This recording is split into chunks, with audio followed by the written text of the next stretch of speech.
Harka fuunee akkam jirtu kabajamtoota daawwattoota sagantaa poolisii Oromiyaa oduu har'aaf qabanii isinitti himaa dursa oduu ijoo. Godina Baalee Aanaa Sinaanaa fi Godina Arsii Aanaa Shirkaatti namoonni daldala seeraan alaa raawwatan hidhaan adabaman.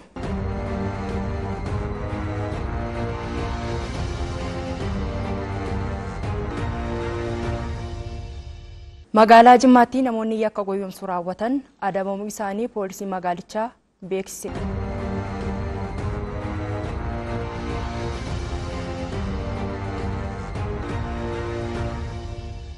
Amma oduu bal'inaan ani Bilisee Bayyanaati. Godina Harargee Lixaatti daldala seeraan alaa to'achuun akkaataa danda'amu irratti abbaa taayitaa galii fi gumuruka Awaash qaamolee qooda fudhattoota waliin mari'ataniiru. Gabaasa Araarsoo Mammadiif Faayisaa Xiiqii.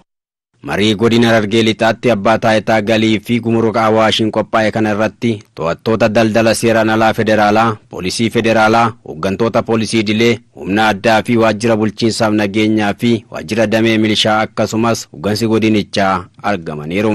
Marii taa'ame kanaan daldala seeraan alaa ittisuuf walqabatee hojii hojjetameen bu'aan argamuu gabaasa raawwii hojii bara 2013 dhiyaateen ibsamuu himanii hanqinaalee fi cimoota jiran addaan baasuun ciminaalee jiran itti fufsiisuun hanqinaalee mul'atan immoo maqsuun gama danda'amu irratti mari'ataniiru. Qaamni federaalaa, poolisiin federaalaa lammaffaan to'attoota kontrabaandii federaalaa, sadaffaan gumuruk, afraffaan fi inni ijoon qaamni siyaasaa abbummaadhaan dhimma kan akka nageenya fi siyaasa gaggeessutti dhimma daldala seeraan alaa kanas abbummaadhaan akka gaggeessuu danda'u qaamni kunis keessatti hirmaatee jira.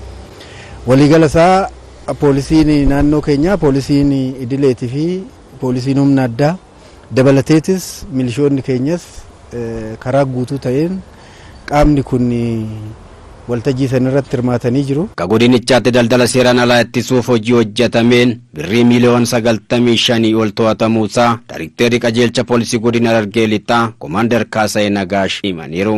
Bara darbee fi bara kana keessa yoo laallu bara darbee bara 2013 daldala seeraan alaa yookaan kontrabaandii godinni keenya galii godhe gara miliyoona 47ti.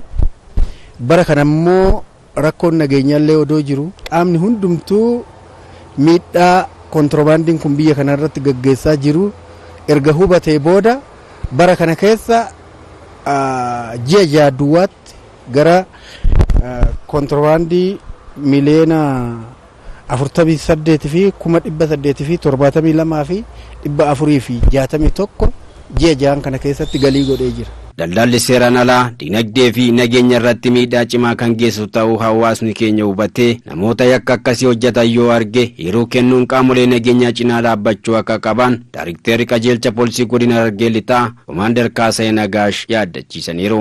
Dhimma daldala seeraan alaa miidhaa inni fidaa jiru, walitti bu'iitii inni fidaa jiru kana hawaasni keenya sirriitti hubatee caasaa nageenyaa kana cinaa hiriire wanni hawaasa jalaa dhokatu hin jiru waan ta'eedhaaf deeggarsa guddaa akka nu godhuu danda'u dhaamsa koo dabarsuun barbaada. Hirmaattonni marichaa tokko tokko yaada kennaniin yeroo ammaa qaamoleen nageenyaa fi hawaasni qindoominaan meeshaalee waraanaa adda addaa fi daldala seeraan alaa to'achaa kan jiran ta'uu himanii gara fuula duraattis kana caalaa qindoominaan yoo hojjenne daldala seeraan alaa hambisuu ni dandeenya jedhaniiru.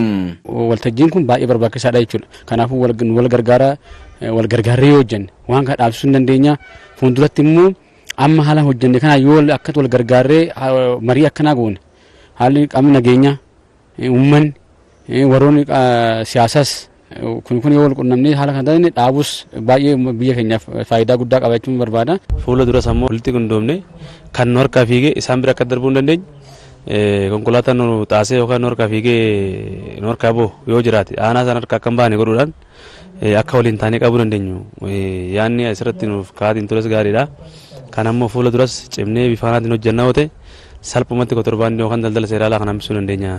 Dhumarratti aanota to'annoo daldala seeraan alaa ittisuu irratti hojii gaarii hojjetaniif waraqaan ragaa kennameera.